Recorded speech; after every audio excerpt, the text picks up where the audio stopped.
Toyota Yaris Cross අලුතෙන් ගන්න බලාපොරොත්තුවෙන් ඉන්න අයටත් දැනටමත් Yaris Cross එකක් තියෙන අයටත් සංසන්දනය කරලා බලන්න පුළුවන් ඕගොල්ලන් ඇත්තටම හම්බෙලා තියෙන්නේ හරි version එකද කියලා. මොකද Yaris Cross එකේ versions ගොඩක් තියෙනවා.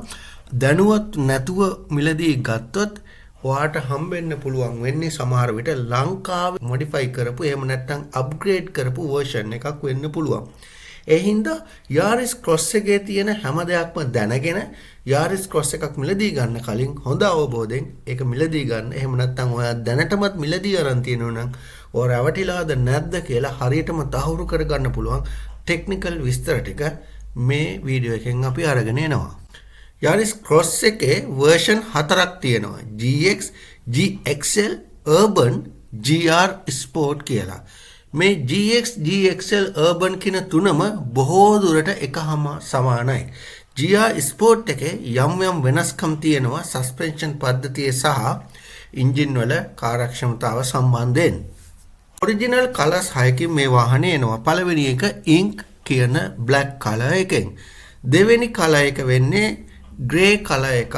ඒක නිල් පාටට හුරු යන්තමින් grey පාට color එකක්.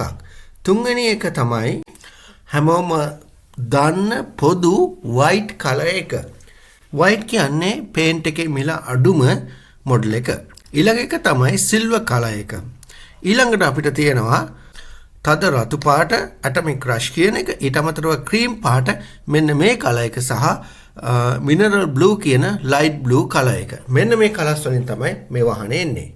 මේ වාහනේ ගොඩක් ලොකු නෑ. මේක car එකත් SUV එකත් අතර තියෙන කාර් එකකට කැමති එකක වගේ පෙනුම බලාපොරොත්තුවෙන් ඉන්න කස්ටමර්ස්ලට හොඳම ඔප්ෂන් එකක් තමයි මේ Toyota Yaris Cross කියලා කියන්නේ. මේ ඉන්ටීරියර් නිමාව හදලා තියෙන්නේ ස්ටෑන්ඩඩ් විදියට හැබැයි මොඩර්න් ලුක් එකක් එක්ක.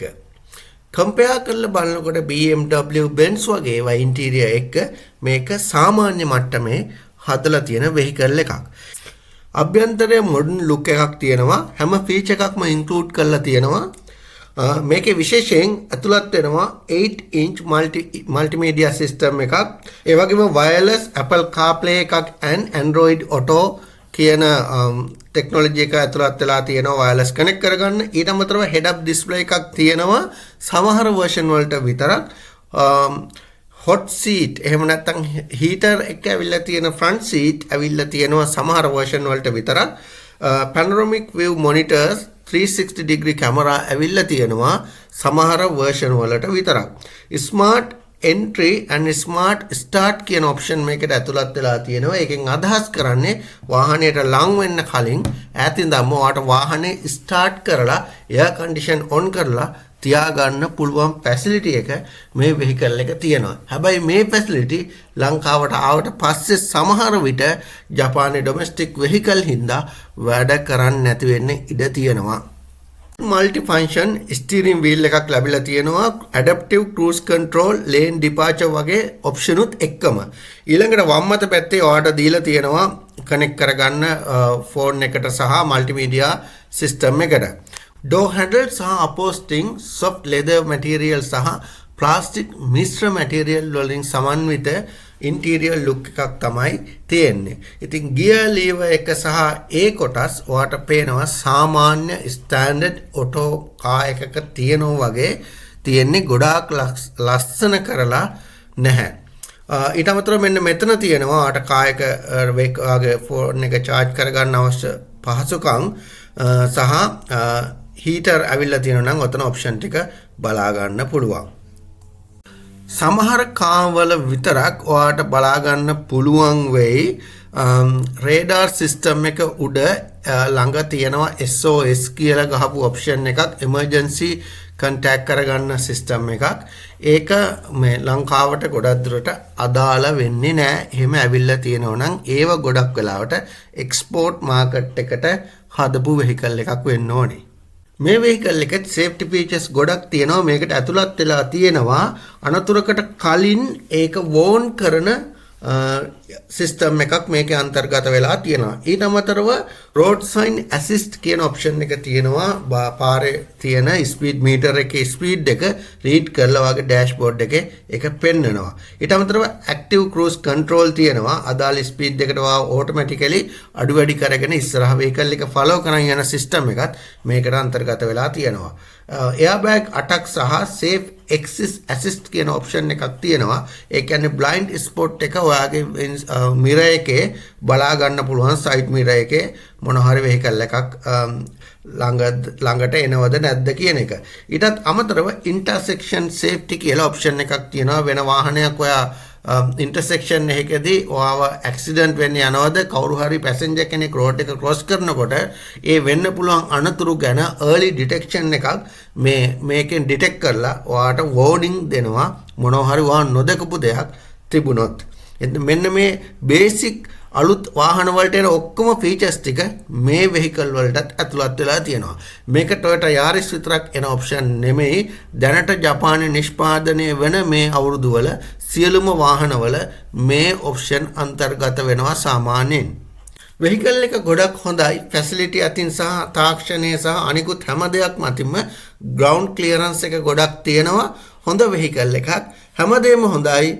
පොඩි වෙනසකට තියෙන මේ vehicle එකේ ඉදිරිපස පෙනුම තව පොඩ්ඩක් වෙනස් වුණා නම් මම හිතනවා මීට වඩා ගොඩාක් ලස්සන හොඳ පෙනුමක් මේ vehicle එකට ලැබෙයි කියලා.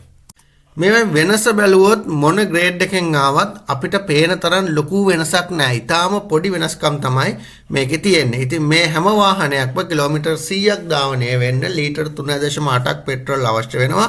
16 inch alloy wheel එකක් මේ vehicle වලට ඇතුළත් වෙලා තියෙනවා සහ ඊට අමතරව මේ වාහනේ රෙකමන්ඩ් කරලා තියෙනවා fuel එක octane 91 ප්‍රමාණවත් කියලා.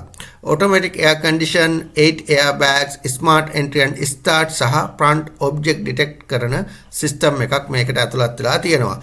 ඉතින් blind spot reverse camera active cruise control lane trace assist සහ road sign assist කියන safety option උත් මේකට ඇතුළත් වෙලා තියෙනවා. මේ GLX කියන එකේ විශේෂම දේ තමයි panoramic view monitors ඇවිල්ලා තියෙනවා 360 ඔයාලට බලන්න පුළුවන්. හැබැයි GX model එකේ standard version එකේදී ඔයාලට 360 camera ඇවිල්ලා නැහැ. අන්න ඒක තමයි එකම වෙනස. ඊට අමතරව මේකට ඇවිල්ලා තියෙනවා multimedia system එකත් එක්ක 1.5 liter hybrid engine එකක් සහ CVT transmission පද්ධතියක්. ඉතින් මෙන්න මේ විදිහට තමයි මේකේ GX සහ GXL කියන ඔප්ෂන් තියෙන්නේ. ඊළඟට මේකේ urban සහ GR sport කියන දෙකේ අතර වෙනස බැලුවොත් urban කියන එකත් ගොඩක් දුරට GX සහ GLX වලට සමානයි. මේකෙදි වෙන්නේ rim set එක පොඩි වෙනස්කමක් තියෙනවා. මීට වඩා අලංකාර rim set එකක් මේකට ලැබෙනවා සහ චූටි appearance වෙනස්කම් තියෙනවා. ඒක එකපාර බලපුව ගමන් අඳුර ගන්න බෑ. ඔයාලට පේනවා මේ ස්පෝර්ට් version එක ගොඩක් efficiency එක පොඩ්ඩක් fuel වැඩිපුර දහනය කරන powerful වෙන්න තමයි හදලා තියෙන්නේ. ඉතින් ඒකේ යාට පේනවා carbon emission එක පොඩ්ඩක් මීට වඩා 86 වලට වඩා පොඩ්ඩක් වැඩි. කිලෝමීටර් 100ක් යන්නත් 4.1 ලීටර් ඕනේ මේ ස්පෝර්ට් මොඩල් එකට. ඉතින් අනිත් එක තමයි මේ අනිත් ඔප්ෂන් වලට තියෙනවා front wheel drive සහ electric wheel drive all wheel drive කියන ඔප්ෂන් උත් මේකට අතුලත් වෙලා තියෙනවා. හැබැයි මේ ස්පෝර්ට් කියන මොඩල් එකට එහෙම front wheel drive විතරයි එන්නේ all wheel drive ඔප්ෂන් එක අන්තර්ගත වෙලා නැහැ. අනිත් වෙනස තමයි GX GLX සහ එක සංසන්දනය කරාම මෙන්න මේ urban කියන එකට සහ මේ ස්පෝර්ට් මොඩල් එකට 8 inch alloy wheel අන්තර්ගත වෙලා තියෙනවා. මේ හැම මොඩල් එකටම navigation system එක අන්තර්ගත වෙලා තියෙනවා. ඊට අමතරව තවත් බැලුවොත් මේ urban කියන එකට තියෙන additional option එකක් තමයි head up display එක. head up display එක standard එන්නේ මෙන්න මේ urban කියන version එකට. හැබැයි මේක මේ GR Sport කියන එකට head up display එක අන්තර්ගත වෙන්නේ නැහැ. හැබැයි මිල වැඩිම GR Sport කියන එකම තමයි. ඊට අමතරව air condition system එකේ පොඩි වෙනස්කම් තියෙනවා. මේකට අලුත්ම ටෙක්නොලොජි එකේ පාවිච්චි වෙන air condition system එකක් තමයි ඇවිල්ලා තියෙන්නේ. මේකෙදි වෙන්නේ එයා ඒක purify කරනවා standard air condition system එකකට වඩා. මෙන්න මේ අලුතෙන් හඳුන්වා දීලා තියෙන ටෙක්නොලොජි එකත් එක්ක ඔයාගේ එයා අභ්‍යන්තරයේ තියෙන එයා පියුරිෆයි කරන සිස්ටම් එකකුත් මේකට ඇතුළත් වෙලා තියෙනවා. අනිත් ෆීචර්ස් ඔක්කොම එකයි. ඊට අමතරව මේ urban එකේ තියෙනවා power tailgate with kick sensor කියන ඔප්ෂන් එක. ඉතින් කාර් එක අභ්‍යන්තරයේ ඉඳන් කාර් එකේ tailgate එක අරින්න වහන්න පුළුවන්කම ලැබෙනවා සහ බාහිරින් කිසිම අපහසුතාවයකින් තොරව බඩු බාහිර ආදිය දාන්න ඕන නම් මේ tailgate එක access කරන්න හැකියාව තියෙනවා. ඊට urban එකට heated front seat එනකොට sport GR sport එකට front and rear sport suspension ඇවිල්ලා තියෙනවා. ඊට අමතරව රතු පාටින් වර්ණ ගැන්වූ brake caliper ඇවිල්ලා තියෙනවා. ඊට අමතරව unique bumper එකකුත් එක්ක මේ GR sport කියන logo එකකුත් ඔයාලට දැනගන්න බලා ගන්න පුළුවන්කමක් ලැබෙනවා. pedal වල ඔයාලට aluminium pedal ඇවිල්ලා තියෙනවා මේ GR sport එකේදී. ජපාන් ඩොමෙස්ටික් මාකට් එකට හදලා තියෙන වෙහිකල් මේවා හඳුන්වන්නේ වෙනත් කෝඩ් වලින්. ඒව ලෝ ග්‍රේඩ් එක XG සහ Z කියන urban version එක එහෙම නැත්නම් trim level එක විදියට සලකනවා. ඊට අමතරව GR Sport එක ඒ විදියටම ඒගොල්ලන්ගේ තියෙනවා. ජපානයේ මේ නිෂ්පාදනය කරන වෙහිකල් එක එක මාකට් වලට හදනකොට වෙනස්කම් සිද්ධ කරනවා. ඉතින් මම ඒ විස්තරෙත් ඔයගොල්ලන්ට පෙන්නන්නම්. ඊට අමතරව එක්ස්පෝර්ට් මාකට් එකට හදපු වෙහිකල් එකක් නම් ඒගොල්ලන් මේවට දාලා තියෙන නම් එකිනෙකට වෙනස්. GX GXL වගේම වෙන වෙන නම් දාලා XL XLX සහ විවිධාකාර විදියට නම් වලින් තියෙන්න පුළුවන්. හැබැයි මේ මොන නමින් තිබුණත් මේ වාහනය ගොඩක් දුරට මේ කැටගරි 4කට තමයි නිර්මාණය වෙන්නේ. බේසික් එක ඊට වඩා ඊළඟට පොඩ්ඩක් අප්ග්‍රේඩ් කරපු එක. එහෙම නැත්නම් ඊළඟට එනවා Z level, trim level, එහෙම නැත්නම් urban කියලා වෙන වෙන නම් වලින් එන එක. ඊට අමතරව GR Sport කියලා ඔප්ෂන් එකක් තියෙනවා. ඒ ටෙක්නිකල් ස්පෙસિෆිකේෂන් එක බැලුවම මේ වාහනේ මොන රටට මොන මොඩල් එකකට හැදුවත් මේකේ පෙට්‍රල් version එකක් එනවා, හයිබ්‍රිඩ් version එකක් එනවා. දෙකම 1.5cc engine capacity එකකින් තමයි එන්නේ. ඊට අමතරව gear පද්ධතියේ 6 speed manual, CVT, ECVT කියන option තුනෙන් අන්තර්ගත වෙලා තියෙනවා.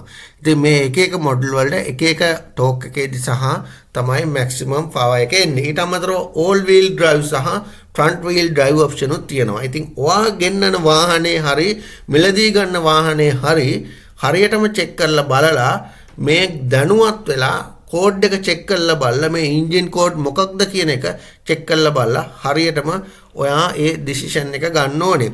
විශේෂයෙන් M15A FKS කියන්නේ petrol model එක, M15A FXE කියන කෝඩ් එකෙන් පටන් ගන්න ඒවා hybrid model වලට අන්තර්ගත බවටපත් වෙනවා. ලංකාවට ගෙනල්ලා ගොඩක් වෙලාවට මේ වාහන ලංකාවේ මොඩිෆයි කරලා සේල් වල විකුණනේව ඔයගොල්ලන් දැනටමත් දන්නව ඇති. සමහර වෙලාවට ඒගොල්ලන් මැනුවල් ගෙනල්ලා ඔටෝ ගියර් සිස්ටම් එකක් තියෙනවා. එහෙම නැත්නම් වෙනස්කම් කරොත් අන්න ඒව හඳුන ගන්න මෙන්න මේ තොරතුරු ගොඩක් වැදගත් වෙයි කියලා හිතනවා. channel එක subscribe කරමු නැති අයට subscribe කරලා like එකක් දාලා share කරන්න කියලා ඉල්ලීමක් කරනවා. අපි බලමු අවසානයේ මේකේ technical specification එක කොහොමද තියෙන්නේ කියලා. මේ කාට හරි මේක download කරගන්න අවශ්‍ය නම් අපිට message එකක් දාන්න අමතක කරන්න එපා. අපි ඔයාලට link එක දෙන්නම්. ඉතින් මේ වාහනේ මෙන්න මෙහෙම තමයි හැම මොඩල් එකටම පොදු technical specification එකක් තමයි ගොඩක් වෙලාවට බලා ගන්න පුළුවන් වෙන්නේ. වාහනේ සම්පූර්ණ දිග මිලිමීටර 4180ක් වෙනවා. පළල 1765ක් වෙනවා. මේ වාහනේ සම්පූර්ණ උස 1590ක් වෙනවා මිලිමීටර. සීට් 5කින් සමන්විත කාගෝ ස්පේස් එක ලීටර් 390ක කිලෝවොට් 85ක පවර් එකක් තියෙන මේ වෙහිකල් එක තමයි Yaris Cross එකේ සාමාන්‍ය ස්ටෑන්ඩඩ් එක. මේක all wheel සහ front wheel drive දෙකම option එනවා. hybrid version එක විශේෂයෙන් ලංකාවේ අපිට දකින්න පුළුවන්කම ලැබෙන්නේ. CVT transmission පද්ධතියක් තියෙන 1.5cc engine capacity එක තියෙන්නේ. ඉතින් බොහෝ කාරණා මේ වාහන මොඩල් 4ටම මොන නම් වලින් ලංකාවට ආවත් එක හා සමානයි. ඉතින් මේ වාහනයට නැවත මතක් කරනවා මේකේ සම්පූර්ණ ටෙක්නිකල් ස්පෙસિෆිකේෂන් එකේ මොන හරි විස්තර තවදුරටත් දැනගන්න අවශ්‍යතාවයක් තියෙනවා නම් මැසේජ් එකක් දාන්න. අපි ගාව තියෙන විස්තර අපි ඔයගොල්ලන්ට ලැබෙන්න සලස්වන්න. ඉතින් අවසානයේ මේ වාහනය ගොඩක් හොඳයි. හැබැයි පොඩි වෙනසක් තියෙනවා. මේ වාහනේ ෆ්‍රන්ට් ෆේස් එක පොඩි වෙනස්කමක් සිද්ධ වෙලා තියෙනවා. හැබැයි වෙනත් රටවල් වලට සමහර රටවල් සෙට් එකක් තියෙනවා මේ Yaris Cross කියලා යවන්නේ Toyota Corolla Cross එක.